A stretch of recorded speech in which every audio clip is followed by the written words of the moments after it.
Yes. So hello student. So in my last lecture I have started this chapter relation. So I have started with the concept what is a relation, then what are the different methods to represent a relation like tabular method, relation matrix method, and graphical representation of relation. Then I continued with the different properties of a relation like reflexive, symmetric, antisymmetric, transitive. Uh, so basically, reflexive relation are relation which contain ordered pair AA for all A belongs to the set A, right? And symmetric says if AB is a ordered pair in the relation R, then BA has to be there, right? Antisymmetric means if AB is there in the relation, then BA must not be there in the relation, right? And in a transitive relation, if AB is there in the relation, also BC is there in the relation, then SC has to be there, so that it will be called a transitive relation, right? And a relation which is both or which is reflexive, symmetric as well as transitive are termed as equivalence relation. And also I have given you some example to prove that a particular relation is reflexive, claiming that it is all reflexive, symmetric and transitive. So if we are able to prove that a particular relation satisfy all these three properties, then we can say it is a equivalence relation, right? So now in today's class we shall start with a very interesting property of relation, that is called partial ordering relation. In short we call it POR, right? So a binary relation is said to be partial ordering relation if it is reflexive, antisymmetric and transitive, right? So you just mark the difference between equivalence relation and partial ordering relation. In equivalence it is reflexive, symmetric and transitive, but in partial ordering relation it is reflexive, antisymmetric and transitive, right? So now example, let R be a relation which contain order pair AB such that A divides B. It is a what? Partial ordering relation, because we can easily verify this A divides B is purely reflexive, because A divides A always, right? But we cannot say A divides B implies B divides A, right? We cannot say, because let's say we are having 1 divides 2 always, right? But 2 does not divide 1, right? So reverse is not possible. So if 3 divides 9, so we can say 9 divides 3, like that. But transitivity property we can prove it, because 1 divides 2, 2 divides 4, so we can say 1 divides also 8, right? So in short we also call it, as I have told you, POR means partial ordering relation, right? So now these are the few important points you have to remember to deal with this partial ordering relation. So any set A is said to be a partial order set, or in short we call it PO set, if it contain ordered pair AB, that particular set, right, where this holds true for all the ordered pairs, right? A less than B. Actually this symbol represent what? Less than equal to. This actually represent the partial ordering relation, okay? And a PO set is denoted by this symbol. This is the set and this is the relation, this is a symbol for the partial ordering relation, right? So every two elements must be associated with the help of this relation, partial ordering relation, right? So now any subset or a subset of A is called a chain, right, if every two elements in the subset are related, okay? And A is called a where A is also called a partial order set, right? So what is this actually? If A is a partially ordered set, then a subset of A is called a chain if every two elements in the subset are related, right? So okay, so I'll take an example later on. So similarly, any subset of A is called an antichain if no two distinct elements in the subset are related, right? For example, if we'll take a set like 3, 5, 7, okay, and we'll take the relation divides. So 3 does not divide 5, or 3 does not divide 7, 5 does not divide 3, okay. So you can say it is a what? Antichain. With the help of that relation divides, right? So now a Poe set, it's called a totally ordered set if A is a chain, right? Means every two elements are related by that partially ordered relation. That is called a total ordering relation, right? Okay, so now let us see what are maximal and minimal element. So assume that A is a Poe set, right? Then an element A in the set A is called a maximal element if there is no B in A such that A is not equal to B and A less than equal to B. It means A is called a maximal element if there is no such element which lies above A. Means B is the maximum, right? So similarly, A is called minimal element if there is no element below A. Okay, so there is no such B such that A is not equal to B and B is less than equal to A. Okay, so if above E there are no element, that is A is called maximal element. If below A there are no element, that is, in that case, A is called minimal element, right? Right. So if we'll take this graph, then clearly J and K are called the maximal element because we don't find any other element which lies above to this J and K, right? And for this picture, the elements like B, A, E are called minimal elements because there are no such elements which lies below to this nodes or the elements B, A, E. So JK are called the maximal elements, B, A, E are called the minimal elements, right? So now let us see one more term that is known as cover, right? So now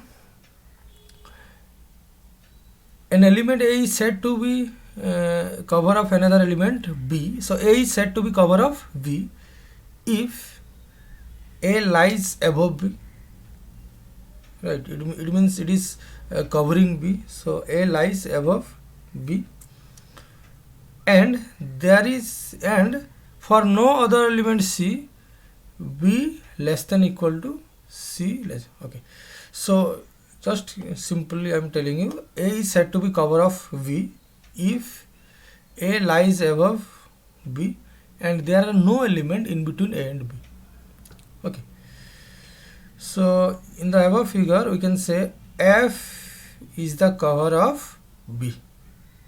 Okay, because F lies above B and there are no such or no more element which are between B and F, right? So now we'll see upper bound.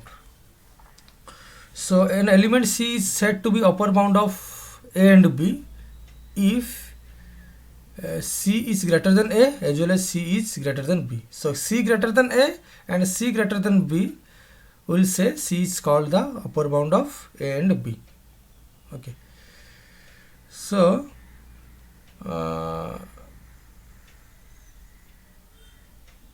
for example, in the above figure we can say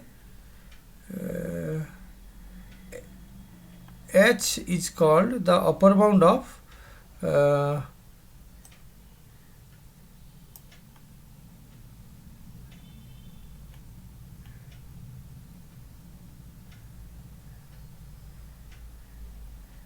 H is called the upper bound of, we can say, uh, F and G, we can say, because H lies above. So we just make a change. H is called upper bound of H and G. Right. Okay.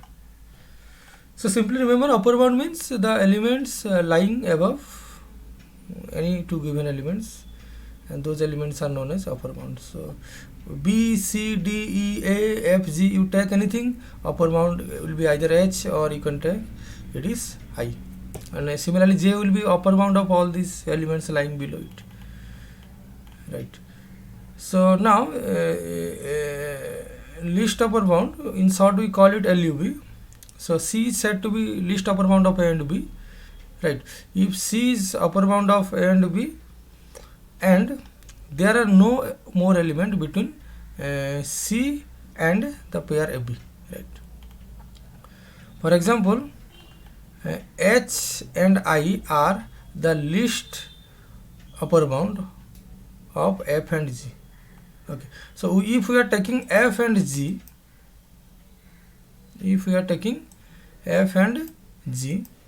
then the upper bound are means the nodes lying above it, H, I, K, J, but the least upper bound will be H and I, because there are no more elements between this H and I. So these are called least upper bound, LUB. But these whole things will be called as upper bound. For FG, these all four are upper bound, but H and I are called least upper bound. Right.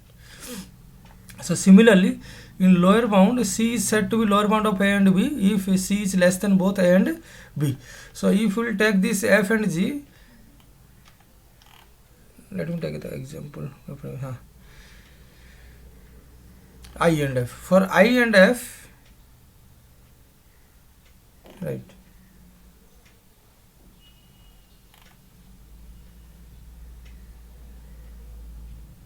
okay, so all these are called the lower bound of I and F. Okay, because all these are lying below this. Right. So better you can write here I and H, it will be better. Right. So for I and H, A, B, C, D, E, F, G, all these are what? Lower bound. Okay. So similarly, we can have also greatest lower bound, or we call it GLB. Right. So C is said to be GLB of A and B if there is no other element which lies between C and A or C and B. Okay. So if we will take this H and I, so all these things will be what? The lower bound. For HI, all these are lying below, so these are called lower bound. But the greatest lower bound will be F and G. Right, these are greatest. Okay, so clearly mark F and G are called greatest lower bound of H and I. Right. So this is all about to cover upper bound, least upper bound, lower bound, and greatest lower bound. Okay. So we'll see the usefulness of this concept later on, like in the concept of lattice, which will be discussed in the last module as said in my classroom. Right. So now let us see what is a lattice. Okay. So a lattice is a poset in which every pair of elements has both a least upper bound or LUB and a greatest lower bound. Okay, so that is called a lattice. So this thing I'll discuss in the concept like in the chapter Boolean algebra, right? In detail I'll discuss there. And just you can just visualize this is a lattice, because you take any pair of elements, they possess unique GLB and unique LUB, right? So now a very important concept of this chapter relation, that is hash diagram, right? So let us see the definition of hash diagram. So it is the graphical representation of a poset in which all arrowheads are understood to be pointing upward is known as hash diagram of that relation. Okay, so if this is means upward means we can say the arrow is like this. Okay, so all arrowheads are understood to be pointing in the upward direction, so no need to give arrow here. It means f is less than d, f is less than c. Okay, g is less than equal to f. Less than equal to f means in the sense it is a partially ordered set, right? So, or we can say a hash diagram is a graphical representation of a poset displayed via cover relation. Okay, cover relation means a less than b, so b is the cover of a. Okay, and in the same way, if a less than equal to b, then b will lie above a in the hash diagram. Okay, so we'll see that, right? So draw the hash diagram for the relation r equal to r on the set this, and the relation is given in the form of a relation matrix, right? So if this is a relation matrix, we can write the relation like 1 1 2 2 1 sorry 1 1 1 2 1 3 1 4 1 5, then 2 2 2 3 2 4 2 5, then 3 3 3 4 3 5 4 4 4 5, then 5 5.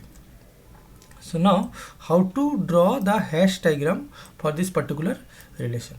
Okay, so I'll just tell you a common trick to solve this kind of problem.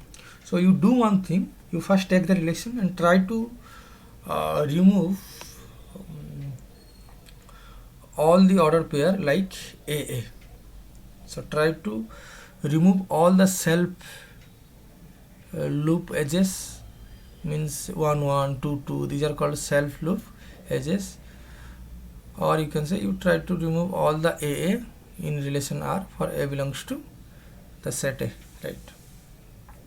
So now if I am doing this, removing all AA, then I have to remove this 1 1, then 2 2 3 3 4 4 5 5, right? So after removing, we will be getting this now new relation. Okay, so now the second target is to remove all the transitive outputs, right? So now let us remove the transitive. So let us start from here. So 1 2 is there and 2 3 is also there. So 1 2, you just check which order pair start from 2 again. So 1 2 2 3, the transitive output will be 1 3, so it is there, so just remove 1 3. So I have written clearly 1 3 is the transitive output of 1 2 and 2 3, right?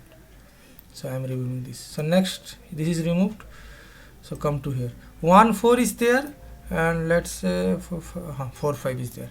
1 4 is there, 4 5 is there, the transitive output will be what? 1 5. So again you remove that.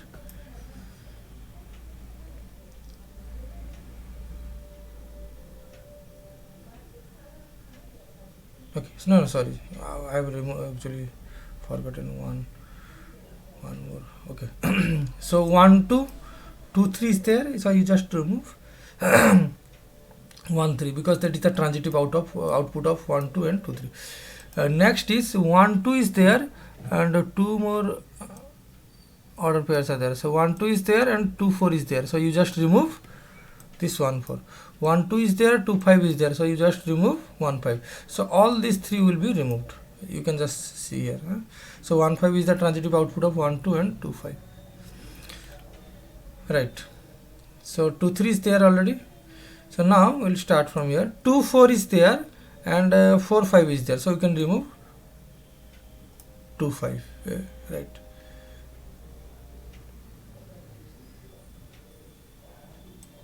So 2 3 is there and 3 4 is there. Just check carefully. 2 3 is there, 3 4 is there, so you just remove this 2 4. Again 2 3 is there, 3 5 is there, so you can remove this. No, you can't remove this. So only 2 4 is there, 4 5 is there, so you can just remove 2 5. Similarly,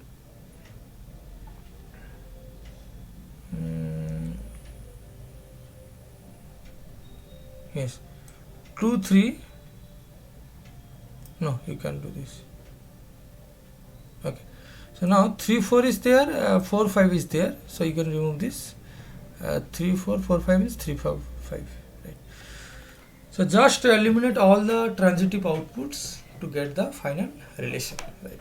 So I am telling you once again, you just remove all AA from the given relation. So remove 1 1 2 2 3 3 4 4 5 5, right? Then after that try to remove all the transitive outputs in a serial way, right? So 1 2 is there, you just check all these are possible, to starting from 2, so you just take the first one. 2 3 is there, so transitive output is 1 3, so remove this. 1 2 is there, 2 4 is there, so 1 4 you remove this, so these two are removed. 1 2 is there, 2 5 is there, so you just 1 5 you just remove this, so all these completed, right? So next you come here, 2 3 is there, 3 4 is there, so you just remove 2 4. 2 3 is there, 3 5 is there, so you just remove 2 5, so these two are also removed. So right, so last one is 3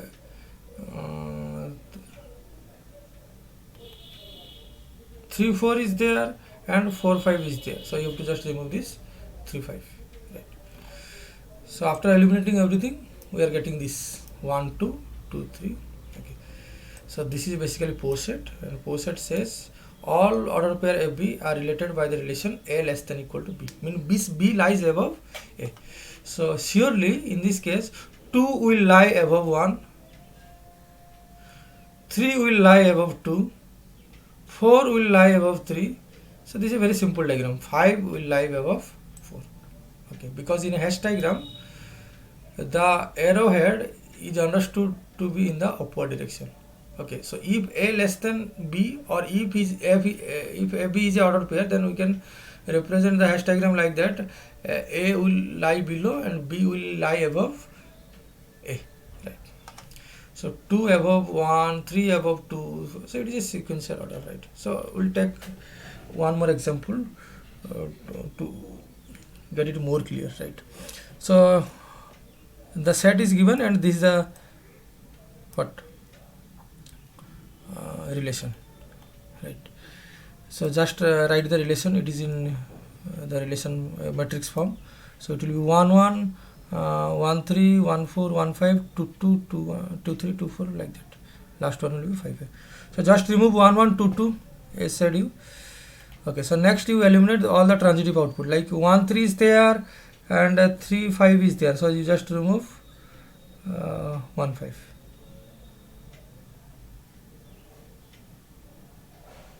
1 3 sorry, 3 4 is there before that, right?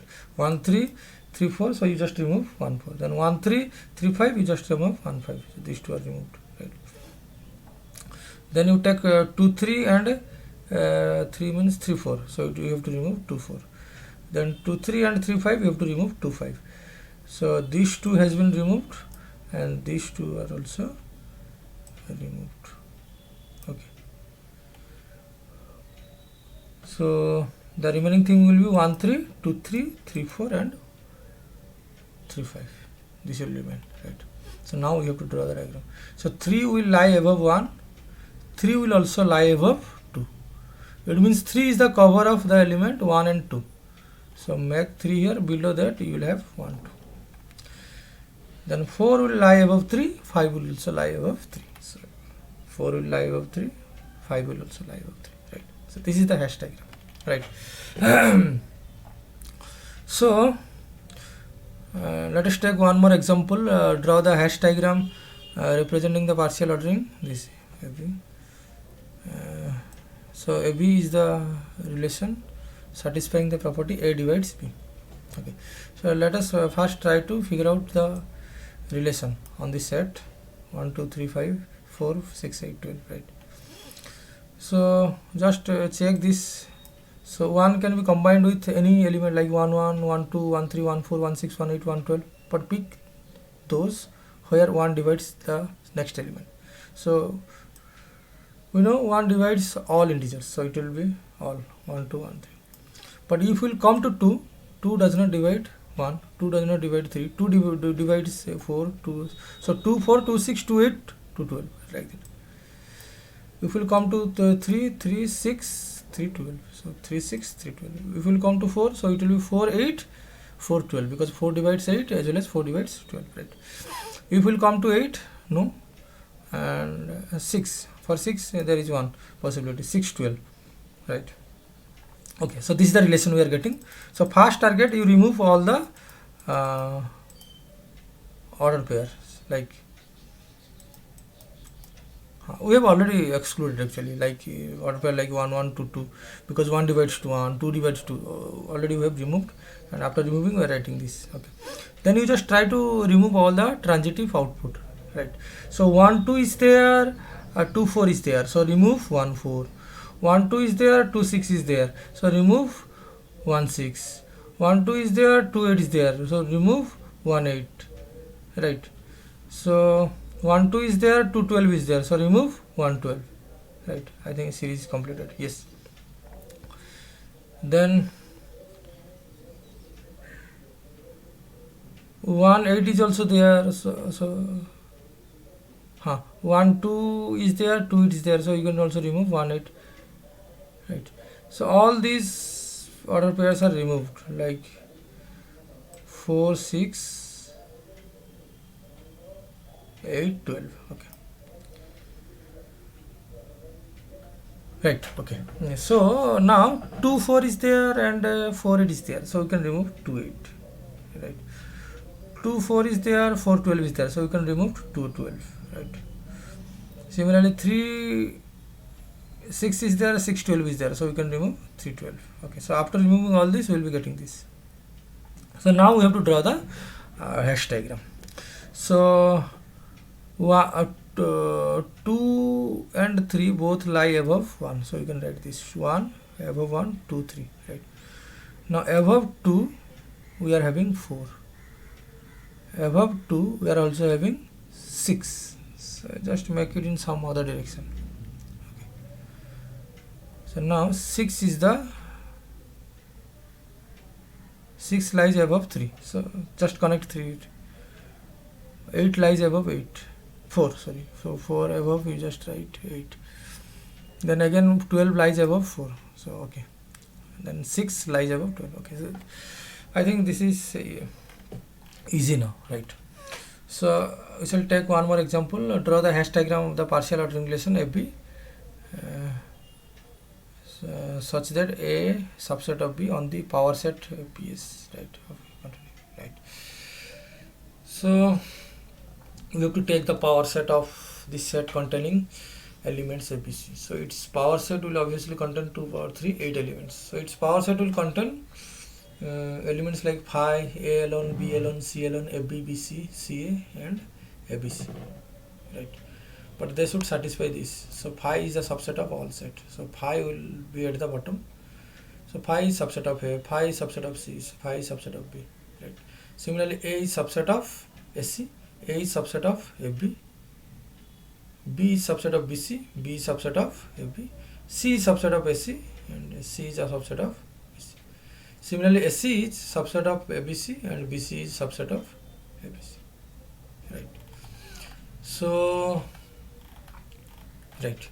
So I think this is all about this hash diagram, and this is a very useful concept in relation, which purely depend upon that partial order relation and post set.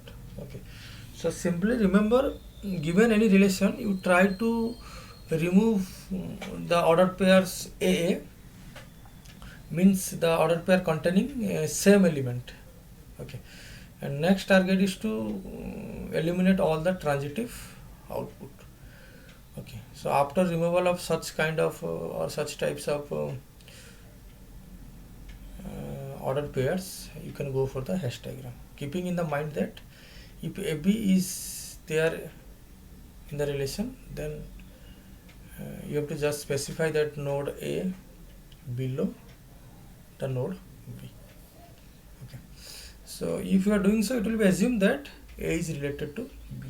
So this is the concept of partial ordering relation and the post set, right?